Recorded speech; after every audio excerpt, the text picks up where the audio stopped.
Celebrate.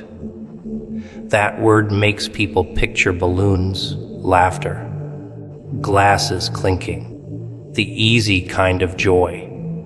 But real celebration, it's not always neat, not always planned, not always quiet. Sometimes it erupts like an explosion after years of silence.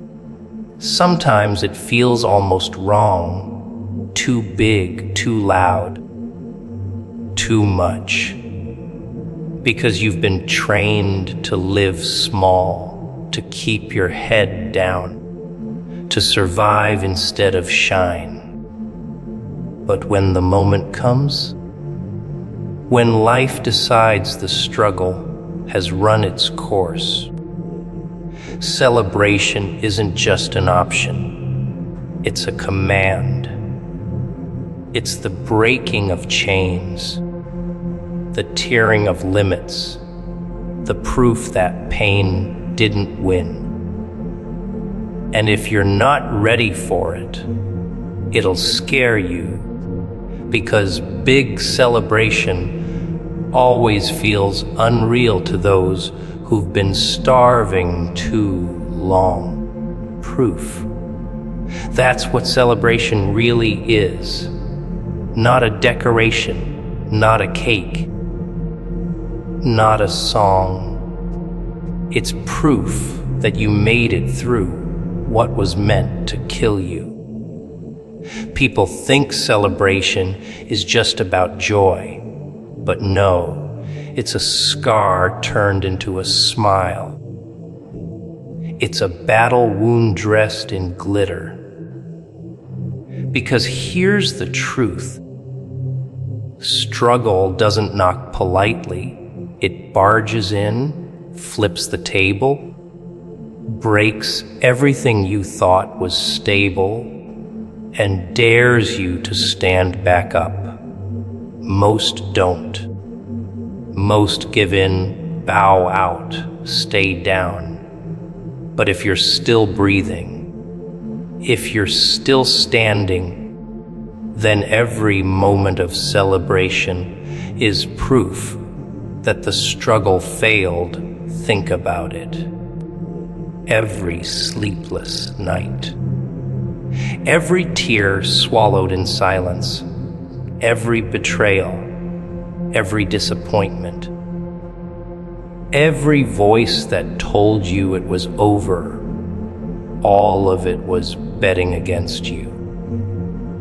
Struggle is a gambler. It puts everything on your weakness, hoping you'll fold. And yet here you are. That's why real celebration feels so powerful. It isn't about the balloons or confetti. It's about looking at your reflection and realizing you survived the storm. You weren't supposed to. The odds weren't in your favor.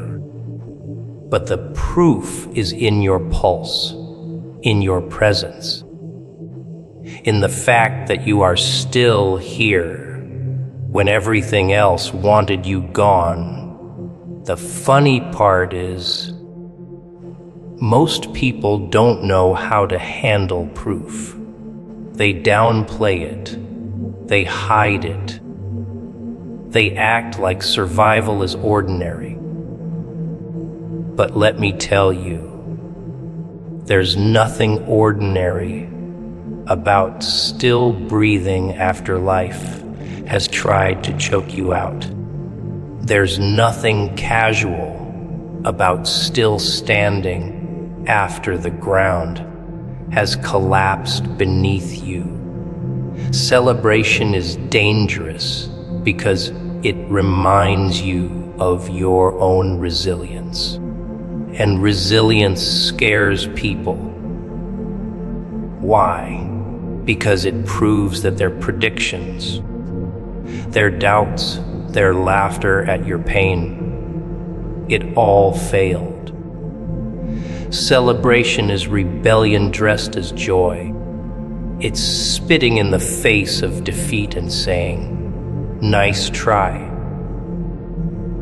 Now, of course, the world wants you to believe that celebration should only come when the scoreboard is in your favor, when the trophy's in your hand, when the applause is loud. But that's the surface level nonsense people cling to. Real celebration doesn't wait for trophies. It happens in the silence, after you've cried yourself to sleep, but still woke up the next morning. It happens when you walked out of the wreckage everyone thought would bury you. It happens when you look back at what was meant to destroy you and laugh because it didn't. The big moments aren't the proof. The scars are. The breath in your chest is. The fact that you've got stories only the strong could carry is proof enough. But here's where most people miss it. They confuse endurance with punishment. They think because they had to suffer, they've been cursed, overlooked, abandoned. They don't see that suffering was actually shaping them for celebration. The weight was training. The tears were sharpening. The silence was building. So when the time finally comes to celebrate, it's not about forgetting the struggle. It's about showing the receipts. Proof. Proof that the struggle wasn't wasted. Proof that every wound was part of the construction. Proof that every no, every loss, every breakdown was fuel for the comeback. And let's not forget how uncomfortable proof makes people who never believed in you. Your celebration will irritate them. It'll confuse them. Because they were sure you'd stay broken. They were sure you'd never rise. They wanted the story of your downfall, not your triumph. And yet, here comes the proof, loud, undeniable, inescapable. Your laughter, your survival, your victory. That's the kind of celebration no one can mute. It's not for them, though it never was. It's for you, for the version of you that almost quit, for the version that almost believed the lies, for the version that almost surrendered. Celebration is proof that version didn't win. That's why it's not just about being happy. It's about reclaiming power. Struggle takes everything from you. Your energy, your confidence, your hope. But celebration is how you steal it back. It's the moment you stop playing victim and start realizing you're a survivor. Proof. That's what the smile means, what the dance means, what the loud laughter means. Proof that you endured, proof that you didn't crumble, proof that life hit you with its best shot, and you're still here mocking the wreckage. Celebration is the proof that pain lost its grip and resilience had the final word. Big joy feels unnatural after long pain. Strange, isn't it? You suffer so long that you actually get used to it. Misery becomes your roommate, sadness your shadow, disappointment your morning alarm. You learn how to carry pain like it's a badge, how to wear it without complaint, how to move through life expecting nothing more than another blow. And then one day, joy shows up, loud, bright, unapologetic. It crashes into the room like it owns the place. And suddenly you don't know how to act. You don't trust it. You squint at it like it's some kind of trick. Because when you've lived in darkness too long, the light burns your eyes. That's the cruel trick of pain. It doesn't just hurt you, it conditions you. It rewires your brain, makes you think struggle is the only language you'll ever speak. So when joy comes knocking, your first instinct isn't to embrace it, it's to doubt it. You look over your shoulder, waiting for the punchline, waiting for the bad news to follow the good. You think, this can't be real. This can't be mine. Something's wrong. And you almost push it away. Isn't that insane? People pray for breakthrough, beg for blessings, cry for relief.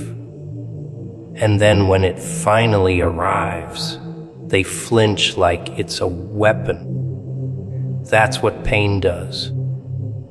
It tricks you into rejecting the very thing you asked for. But here's the truth.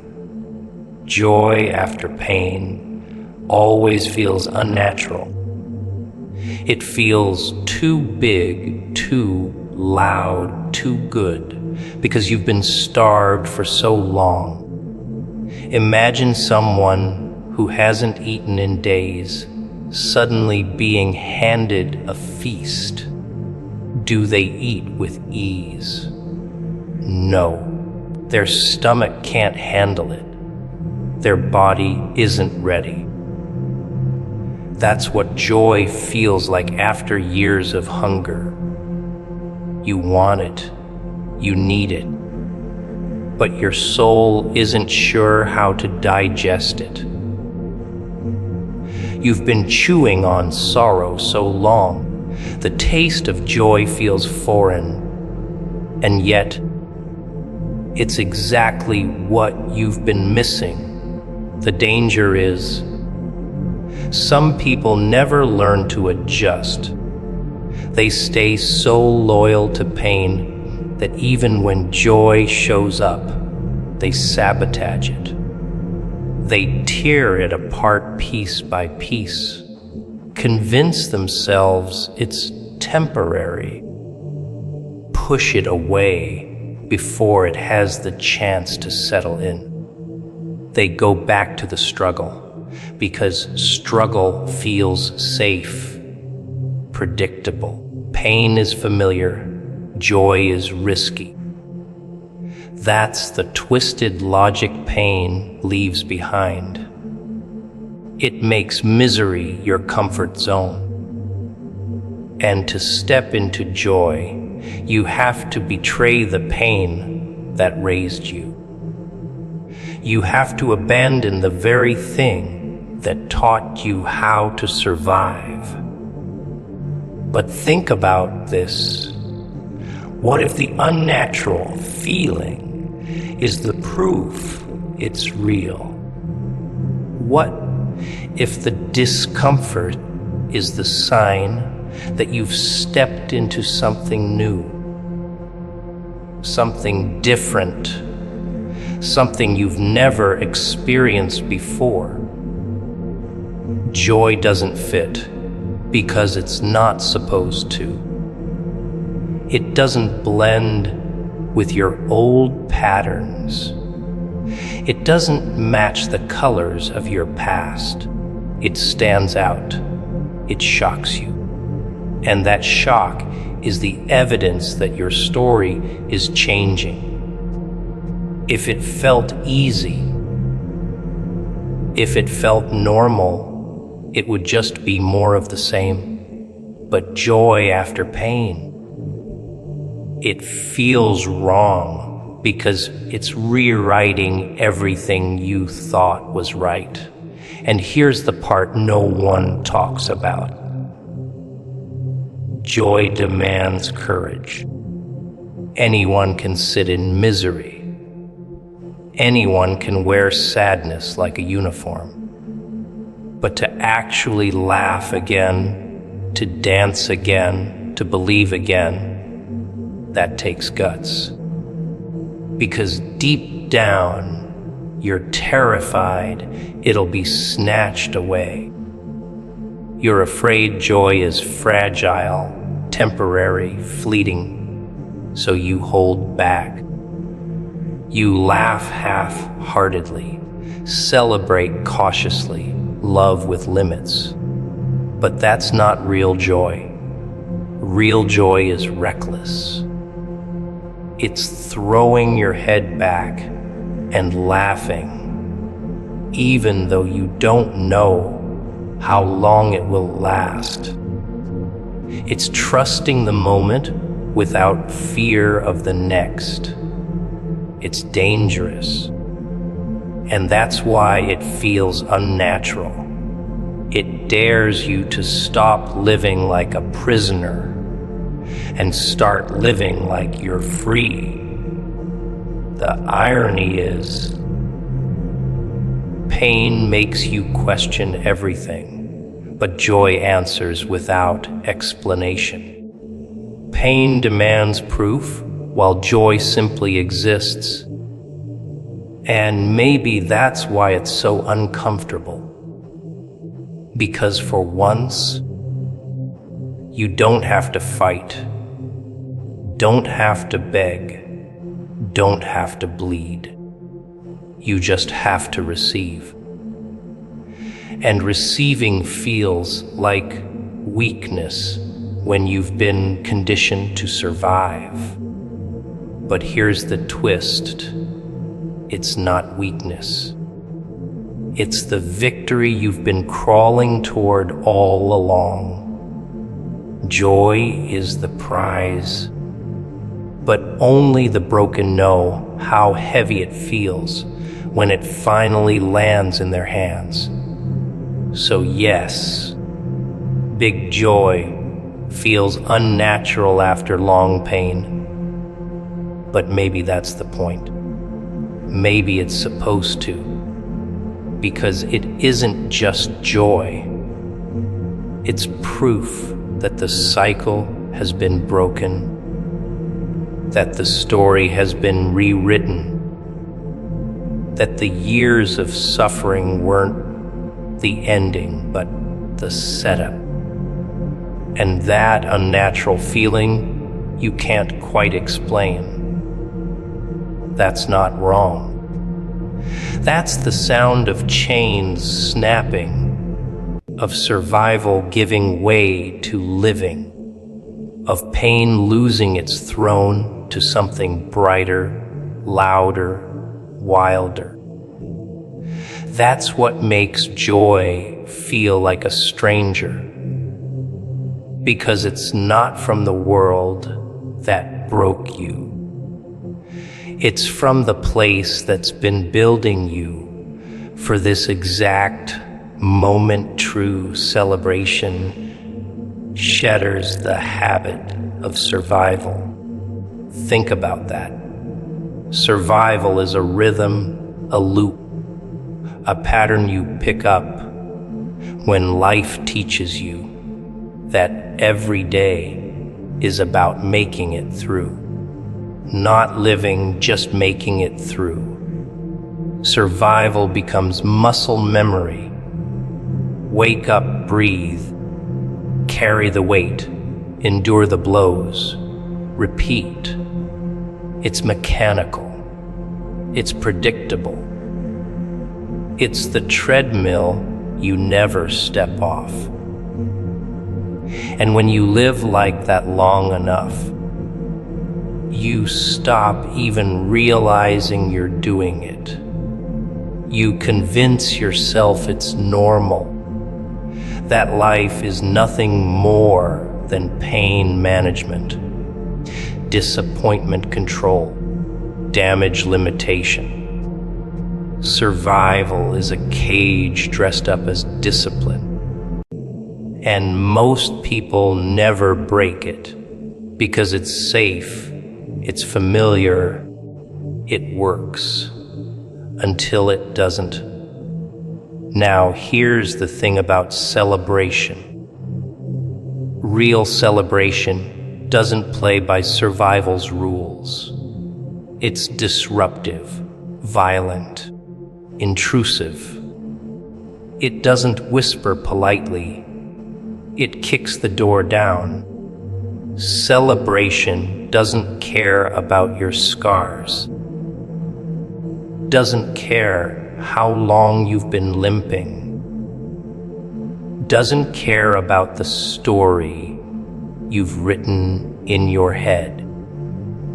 It comes to remind you that you weren't built just to endure. You were built to explode, to shine, to take up space. But survival hates that. Survival tells you to stay quiet, stay small, don't get too happy, don't get too loud. Because the higher you rise, the harder you fall. Survival trains you to expect the crash after the climb. Celebration. It doesn't negotiate with that. It forces you to see that joy isn't the enemy, that safety isn't the goal, that you're not alive just to dodge bullets. You're alive to dance in the open even while they're flying.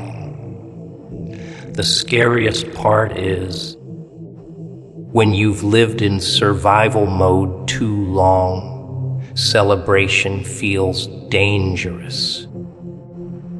You don't know how to laugh without checking who's watching. You don't know how to smile without waiting for the slap. You don't know how to enjoy without fearing the loss. That's the curse of survival. It keeps you rehearsing tragedy even when the play is over. You keep expecting the next heartbreak, the next betrayal, the next disaster.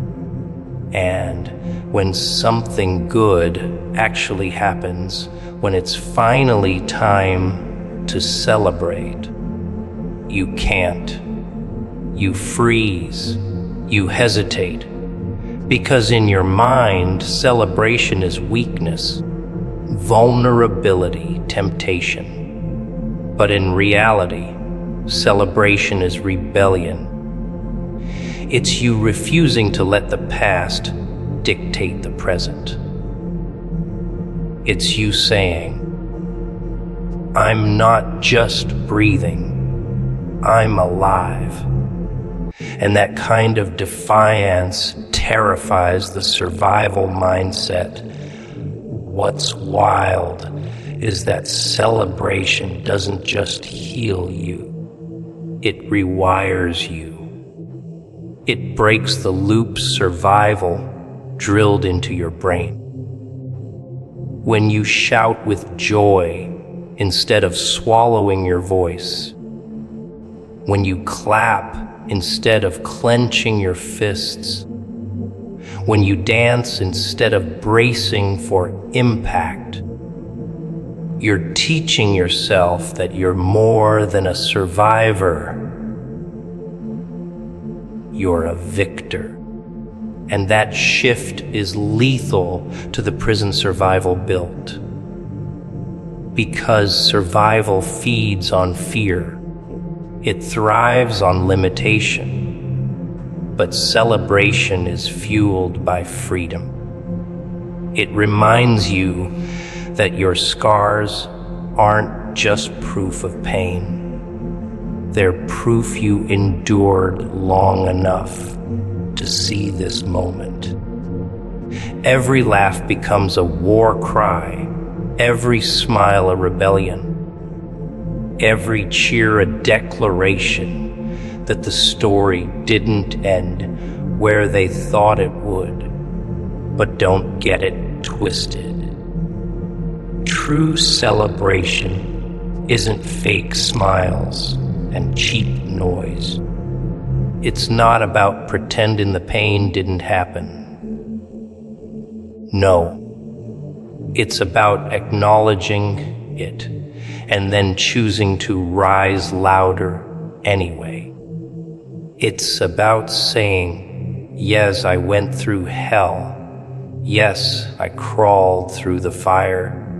Yes, I nearly lost myself.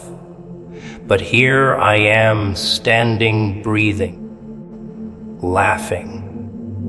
That's why it shatters survival. Because survival tells you your only job is to keep breathing. Celebration says breathing isn't enough. You need to live, to flourish, to ignite. And once you taste that, once you let yourself feel that, you can't go back to survival mode. It feels too small, too quiet, too dead compared to the roar of true celebration. Most people never understand that celebration is a weapon. It scares the demons that thought they owned you. It terrifies the past that thought it buried you. It shakes the ground survival tried to chain you to. Because when you celebrate, you're not just reacting to good news. You're declaring that you're untouchable. That pain may have bruised you, but it didn't define you. And nothing unsettles survival more than someone who chooses joy in the face of everything that tried to steal it. One hears the beautiful madness of it.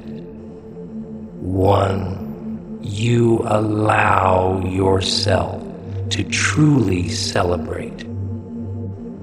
You start to notice how much you were shrinking before. You see the years you wasted clinging to safety, clinging to caution, clinging to shadows, and you almost laugh because all along the prison door was open. You just didn't walk out. Survival was the illusion. Celebration is the reality. It's the proof you were never meant to crawl your whole life. You were meant to rise, to scream, to dance, to overflow.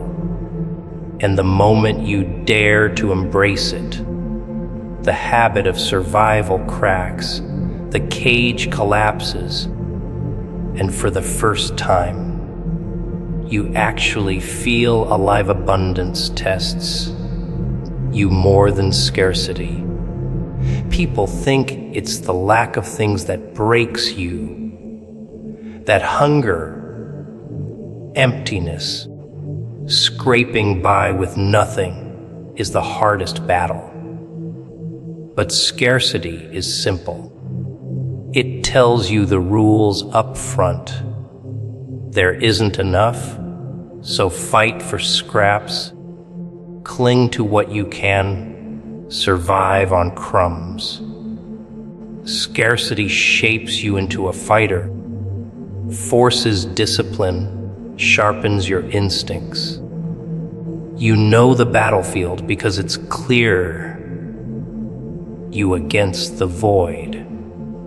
But abundance, that's a different monster. Abundance looks sweet, seductive, harmless. But it's the most dangerous test of all. Because it doesn't tell you how to fight. It asks if you even know who you are once the fight is over. Scarcity gives you no choice. It commands you to hustle, to bleed, to keep going, or else. But abundance whispers. It tempts. It says, relax, slow down. You've made it. Why push? And that's where people fall. Not in the storm, but in the sunshine. Not when they're empty, but when they're full.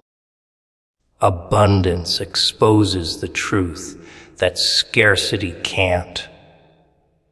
What happens when the excuses are gone?